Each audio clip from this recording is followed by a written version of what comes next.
ಬಲವಂತವಾಗಿ ಹೇಳಿಸ್ಕೊಳ್ತಾ ಇದ್ದೀನಿ. ಬ್ಯಾಚುಲರ್ಸ್ ಬೆಂಗಳೂರಲ್ಲಿ ಚಪಾತಿ ಅಡುಗೆ ಮಾಡ್ಕೊಂಡು ತಿಂತಾರೆ ಅನ್ನೋದಕ್ಕೆ ಇದೇ ವಿಡಿಯೋ ಸಾಕ್ಷಿ.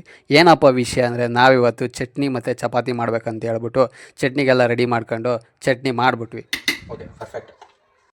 ಈ ವಿಡಿಯೋ ಮಾಡೋ ಅಷ್ಟರಲ್ಲಿ ನನ್ನ ಸ್ಥಿತಿನೂ ಚಟ್ನಿ ಮತ್ತು ಚಪಾತಿ ಥರ ಆಗೋಯ್ತು. ಆದರೂ ನಾನು ನಿಮಗೆ ನಾವು ಮಾಡೋ ಚಟ್ನಿ ಚಪಾತಿ ಸ್ಟೋರಿ ಹೇಳೋಕ್ಕೆ ಈ ವಿಡಿಯೋದಲ್ಲಿ ಹೊರಟಿದ್ದೀನಿ.